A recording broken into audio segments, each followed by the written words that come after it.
Hello students and welcome to my channel Biomake Easy with Rachna Shukla.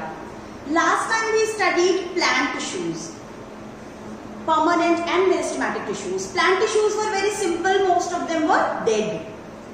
But animal tissues are complicated. क्योंकि animal की body complicated होती है तो पहले हम देखते हैं कि किसी भी एनिमल की बॉडी में कई सारे ऑर्गन सिस्टम्स होते हैं. हर एक ऑर्गन सिस्टम में बहुत सारे ऑर्गन्स होते हैं और अगर हम किसी ऑर्गन का सेक्शन कट करें तो we will find so many layers, so many tissues. एक आउटर कवरिंग होगी एपिथेलियल टिश्यू, वहां ब्लड हो सकता है, बोन होगी, वहां पर कुछ मसल्स होंगी, वहां नर्व्स होंगी. तो इस तरह से बहुत सारे टिश्यूज हैं. टिश्यूज क्या है? ग्रुप ऑफ सेल्स जो सभी मिलकर एक कॉमन फंक्शन परफॉर्म करती हैं और वो सभी सिमिलर इन स्ट्रक्चर होती हैं. तो एनिमल टिश्यूज को हम 4 कैटेगरीज में डिवाइड कर सकते हैं. हमने अभी देखा ऑर्गन में क्या क्या टिश्यूज हैं. तो first one is epithelial tissue. ये सभी ऑर्गन्स की आउटर और इनर लाइनिंग बनाता है, कवरिंग बनाता है और इसका काम है protection. Second is connective tissue. Body के डिफरेंट पार्ट्स को आपस में कनेक्ट करता है. बोन, ब्लड, ये सब हम इसमें पढ़ेंगे. बॉडी के सभी ऑर्गन्स में कोई ना कोई तरह की मसल्स होती हैं जो मूवमेंट कॉज कराती हैं. तो देन इज मस्कुलर टिश्यू. और हमारे बॉडी में नर्व्स होती हैं. नर्व्स का पूरा कलेक्शन जो होता है वो नर्वस टिश्यू है. कई सारी नर्व सेल्स फॉर्म करती हैं नर्वस टिश्यू. ये किसी बिल्डिंग में इलेक्ट्रिसिटी के जैसा है जिससे कि पूरे बॉडी में कंट्रोल एंड कोऑर्डिनेशन होता है. नर्व्स पूरे बॉडी में फैली होती हैं. अब हम शुरू करने जा रहे हैं सबसे पहला एपिथेलियल टिश्यू को. एपिथेलियल टिश्यू हम बात कर चुके हैं. किसी भी ऑर्गन में ये आउटर कवरिंग बनाती है. ये प्रोटेक्टिव नेचर होती है नेचर में. तो ये बॉडी के सभी ऑर्गन्स को, सभी कैविटीज को कवर करती है अंदर से बाहर से. सभी स्किन में, माउथ में, बाहर भी, अंदर इनर लाइनिंग में माउथ की, सभी इंटरनल ऑर्गन्स की कवरिंग होती है एपिथेलियल टिश्यू. अब एपिथेलियल टिश्यू बैरियर फॉर्म करती है डिफरेंट बॉडी सिस्टम्स को सेपरेट करने के लिए. कहां कहां होता है बात कर चुके हैं. स्किन में, एसोफेगस की लाइनिंग में, इंटेस्टाइन की लाइनिंग में, किडनी की लाइनिंग में, ब्लड वेसल्स में, एल्वेलाई में, सभी जगह की लाइनिंग फॉर्म करता है एपिथेलियल टिश्यू. एपिथेलियल टिश्यू आप देख सकते हो. एपिथेलियल टिश्यू की सेल्स बहुत ही टाइटली पैक्ड है. बिल्कुल टाइटली पैक्ड होकर कंटिन्यूअस शीट फॉर्म करती है. और आप देख रहे हो इनके बीच में कोई भी इंटरसेलुलर स्पेस नहीं है. तो ये सेल्स टाइटली पैक्ड होकर कंटिन्यूअस शीट फॉर्म करती हैं और इनके बीच में कोई भी इंटरसेलुलर स्पेस नहीं होती है. अब हमारी बॉडी में किसी भी सब्सटेंस को मूव करने के लिए कभी भी बॉडी में मिनिमम एक layer of epithelial tissue cross करना ही पड़ता है.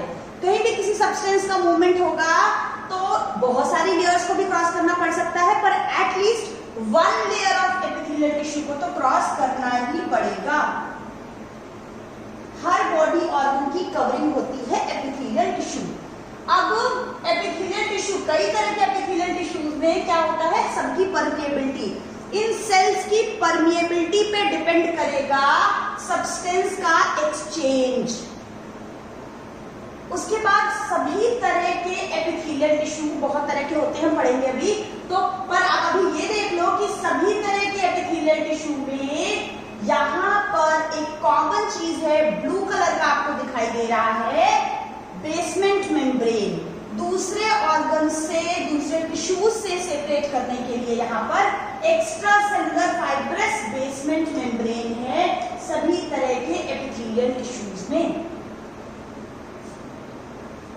अब एपिथेलियल टिश्यूज कितने तरह के हैं? ये 5 तरह के एपिथेलियल टिश्यू हैं. एपिथेलियल टिश्यू का फंक्शन है प्रोटेक्शन, हमें अभी तक पता चल चुका है. तो ये 5 तरह के होते हैं. पहला है squamous epithelium, squamous epithelial tissue. अभी हम देखेंगे इनके शेप के बेसिस पे ये नेम दिए गए हैं. Cuboidal epithelium, columnar epithelial tissue, ciliated epithelial tissue and glandular epithelial tissue. Squamous epithelial tissue, cuboidal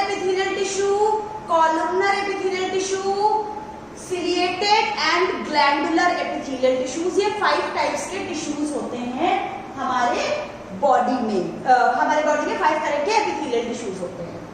अब डिफरेंट एपिथेलियल टिश्यूज के फंक्शंस डिपेंड करते हैं कहाँ किस लोकेशन में है, वो एपिथेलियल टिश्यू बॉडी में कहाँ प्रेजेंट है और उसको क्या फंक्शन परफॉर्म करना है, उस बेसिस पे उसका स्ट्रक्चर होता है। इट मीन्स कि कोई किस ऑर्गन में है, उसको क्या फंक्शन परफॉर्म करना है उस एपिथेलियल टिश्यू को, उसका स्ट्रक्चर उसी से कोरिलेटेड होता है। जैसे कि लंग्स में है, अभी ये डायग्राम आप ऐसे देख लो, सारा एपिथेलियल टिश्यू पढ़ने के बाद हम दोबारा इस डायग्राम को देखेंगे, तब आपको समझ में आएगा ये सारे टिश्यूज की लोकेशन, उसका स्ट्रक्चर, उसका फंक्शन कोरिलेटेड है। लंग में होगा तो ऐसा हो कि वो उसके थ्रू चीजों का एक्सचेंज, सब्सटेंसेस का, ऑक्सीजन, CO2 का इजीली हो सके। स्किन में टिश्यू ऐसा हो जो हमें अच्छे से प्रोटेक्शन दे सके। तो अभी हम देखेंगे कितने तरह के टिश्यू कहाँ लोकेटेड है, क्या फंक्शन है और क्या स्ट्रक्चर है। सबसे पहले जनरली एपिथेलियल टिश्यू का क्या क्लासिफिकेशन है, बहुत सिंपल सी चीज है। अगर सिंगल लेयर है तो सिंपल कहेंगे, सिंपल एपिथेलियल टिश्यू। और अगर उसी की कई लेयर हैं, कई स्ट्रेटा हैं, तो कहेंगे स्ट्रेटिफाइड एपिथेलियल टिश्यू। एक लेयर का बना है बहुत सिंपल पतला सा सिंपल एपिथेलियल टिश्यू, कई लेयर्स हैं तो स्ट्रेटिफाइड एपिथेलियल टिश्यू। ओके, अब उसकी सेल्स का शेप क्या है? अगर उसकी सेल का शेप सिंपल फ्लैट और थिन सेल्स हैं, फ्लैट आपको दिख रहा है ना, पतली सी फ्लैट एंड थिन सेल्स हैं, तो स्क्वैमस एपिथेलियल है टिश्यू। अगर क्यूब के शेप का स्ट्रक्चर है तो क्यूबॉइडल एपिथेलियल टिश्यू है। अगर लंबा सा पिलर लाइक है तो कॉलमनर एपिथेलियल टिश्यू है। समझ आई बात? सिंगल लेयर है तो सिंपल, कई लेयर है तो stratified epithelial tissue. Simple flat sales हैं, थिन और फ्लैट सेल्स हैं तो स्क्वैमस, क्यूब के शेप की है तो क्यूबॉइडल, पिलर लाइक है तो कॉलमनर, कॉलम के जैसी है, लंबी खड़ी खड़ी सी पिलर लाइक कॉलमनर। तो इनके नेम्स कैसे हो जाएंगे? Simple stratified, simple squamous, stratified squamous, simple cuboidal, stratified cuboidal, simple columnar, stratified columnar. का मतलब समझ में आ रहा है ना? तो आगे बढ़ते हैं। पहला टिश्यू है सिंपल स्क्वैमस एपिथेलियल टिश्यू। नाम से बिल्कुल clear, epithelial tissue outer covering बना रहा है। स्क्वैमस क्योंकि इसकी सेल थिन और फ्लैट है, ये thin flat delicate lining form करता है, इसलिए स्क्वैमस। सिंगल लेयर है इसलिए सिंपल। तो सिंपल स्क्वैमस एपिथेलियम टिश्यू का क्या मतलब है? क्योंकि ये आउटर कवरिंग फॉर्म करता है, थिन फ्लैट सेल्स हैं और ये सिंगल लेयर है यहाँ पर। तो सिंगल लेयर का कहाँ पर होता है? जहां पर किसी चीज का एक्सचेंज होना है। कहाँ होना है एक्सचेंज? हमारे बॉडी में ये लंग्स हैं। लंग्स की इंटरनल स्ट्रक्चर में सिंपल छोटे छोटे बलून लाइक स्ट्रक्चर्स होते हैं जिसे कहते हैं एल्वियोलाई। ये है एल्वियोलाई, ये लिखा हुआ है, ये लंग्स है। लंग्स में इंटरनल स्ट्रक्चर में क्या होता है? छोटे छोटे बलून लाइक स्ट्रक्चर है जिन्हें कहते हैं एल्वियोलाई।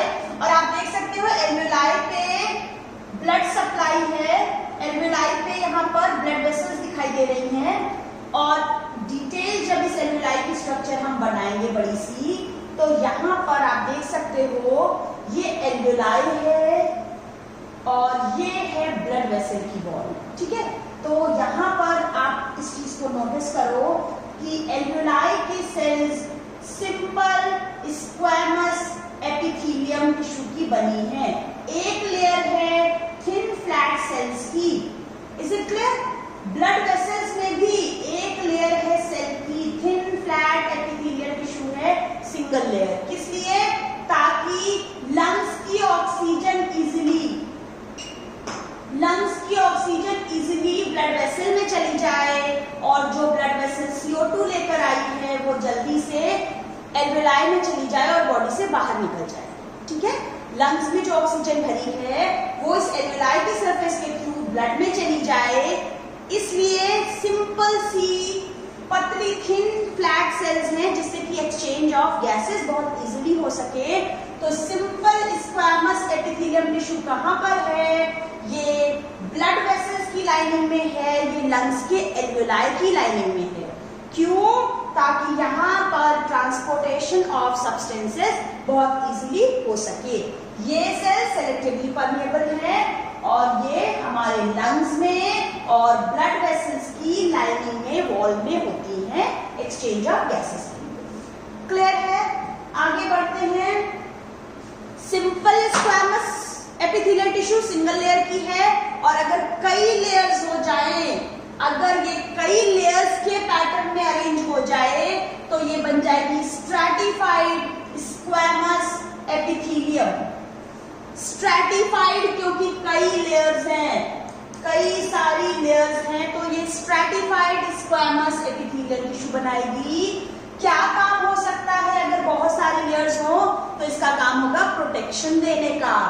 कहाँ हो सकती है? हमारे स्किन पे, हमारे ईसोफेगस में और माउथ की लाइनिंग। आपको पता है ना ईसोफेगस होता है जिसे फूड आगे फूड पाइप भी कहते हैं, जिससे ज्यादा फूड माउथ से लेकर स्टमक में जाता है, ईसोफेगस। माउथ की इनर लाइनिंग में होता है, हमारे स्किन में होता है, प्रोटेक्शन देने का काम करता है, वियर एंड टियर से प्रोटेक्ट करता है, बचाता है। Stratified squamous epithelium tissue. आगे देखते हैं, नाम से क्लियर है, cuboidal epithelium. Cuboidal means cube के शेप की सेल्स हैं। यहाँ पर क्यूब के शेप की सेल्स हैं तो वो क्यूबॉइडल एपिथेलियम है और ये काम करेगा मैकेनिकल सपोर्ट देने का। ये काम करेगा मैकेनिकल सपोर्ट देने का। ये कहाँ पर होता है? ये किडनी ट्यूब्यूल्स में होता है और डक्ट ऑफ सलाइवरी ग्लैंड में होता है। इसका काम मैकेनिकल सपोर्ट देना है और ये किडनी की ट्यूब्यूल्स में होता है। ये हमारी किडनी की लोकेशन है हमारे बॉडी में और किडनी में और सलाइवरी ग्लैंड्स की डक्ट में प्रेजेंट होती है क्यूबॉइडल एपिथेलियम टिश्यू। जब ये क्यूबॉइडल एपिथेलियम टिश्यू ही स्पेशलाइज्ड हो जाती है ग्लैंड सेल्स की तरह, यानी कि कुछ सिक्रीट करने लग जाती हैं, तब उसे कहते हैं ग्लैंडुलर एपिथेलियम टिश्यू। जब वो स्पेशलाइज्ड हो गई एज ग्लैंड सेल्स, कुछ सिक्रीट करने लगती हैं, तो ये एपिथेलियम टिश्यू यहाँ पर फोल्ड हो जाती है इनवर्ड्स और ये सिक्रीट करती है, मल्टीसेलुलर ग्लैंड फॉर्म करती है और ये कुछ सिक्रीट करने लग जाती है। इसको कहते हैं ग्लैंडुलर एपिथेलियम टिश्यू। ठीक है। Next is columnar epithelium. नाम से अगेन कॉलम लाइक है, पिलर लाइक है। जब ये कॉलम लाइक या पिलर लाइक है सेल्स, तब इसे कहेंगे कॉलमनर एपिथेलियम या ये पिलर लाइक सेल्स हैं। इसका काम होता है absorption and secretion. Very important thing, हमारे इंटेस्टाइन की इनर लाइनिंग में यही टिश्यू होता है कॉलमनर एपिथेलियम टिश्यू। जो आपका फूड डाइजेस्ट हो जाता है, फाइनली स्मॉल इंटेस्टाइन में फूड डाइजेस्ट हो जाता है, वो सारा डाइजेस्टेड फूड इस स्मॉल इंटेस्टाइन की इनर लाइनिंग में एब्जॉर्ब हो जाता है। वहां पर क्या टिश्यू प्रेजेंट है? Columnar epithelium tissue for absorption of digested food. तो ये है inner lining of small intestine. Large intestine में भी यही होता है। तो ये एब्जॉर्प्शन या सिक्रीशन इसका फंक्शन होता है। जब यही वाली पिलर लाइक सेल्स यानी कि कॉलमनर एपिथेलियम टिश्यू, सेम वही है, जब उसी कॉलमनर एपिथेलियम टिश्यू के ऊपर सीलिया प्रेजेंट हो। सीलिया का क्या फंक्शन होता है आपको पता है? पैरामीशियम में सीलिया होते हैं। सीलिया का काम होता है मूवमेंट। तो जब कॉलमनर एपिथेलियम टिश्यू में सीलिया प्रेजेंट हो, तब उसे कहते हैं सीलिएटेड कॉलमनर एपिथेलियम टिश्यू। ये एयर लाइक सीलिया प्रेजेंट है, तो ये हो गया सीलिएटेड कॉलमनर एपिथेलियम टिश्यू। क्या काम होता है? ये सीलिया आप जानते हो मूवमेंट का काम करता है। तो हमारे रेस्पिरेटरी ट्रैक में इनर लाइनिंग में यही वाला टिश्यू है। रेस्पिरेटरी ट्रैक के इनर लाइनिंग में सीलिएटेड कॉलमनर एपिथेलियम टिश्यू है जो म्यूकस को फॉरवर्ड मूव कराता है। ठीक है, तो ये क्या करता है, म्यूकस को फॉरवर्ड मूव कराता है, सीलिएटेड कॉलमनर एपिथेलियम टिश्यू। ये है हमारा सारा एपिथेलियम टिश्यू। क्या क्या होते हैं, सिंपल स्क्वैमस एपिथेलियम टिश्यू हमारे ब्लड में, ब्लड वेसल्स में और लंग्स की एल्वेलाई की लाइनिंग में होता है, जिससे कि गैसेस का एक्सचेंज इजीली हो सके। Simple squamous epithelium tissue, air sacs of the lung and blood vessels also. फिर है स्ट्रैटिफाइड स्क्वैमस एपिथेलियम, स्किन में, इसोफेगस में, ये कई लेयर्स हैं, प्रोटेक्शन का काम करती हैं। सिंपल क्यूबॉइडल एपिथेलियम टिश्यू, ये किडनी में प्रेजेंट होता है, मैकेनिकल सपोर्ट प्रोवाइड करता है। Then simple columnar epithelium tissue pillar like हैं, ये एब्जॉर्प्शन का काम करते हैं, इंटेस्टाइन में होती है, इंटेस्टाइन की इनर वॉल में, large and small both. Then ये सीलिएटेड है, सीलिया प्रेजेंट है इसके ऊपर, तो ये है सीलिएटेड कॉलमनर एपिथेलियम टिश्यू। ये हमारे रेस्पिरेटरी ट्रैक में होता है और ये म्यूकस को फॉरवर्ड मूव कराता है। This is all about epithelium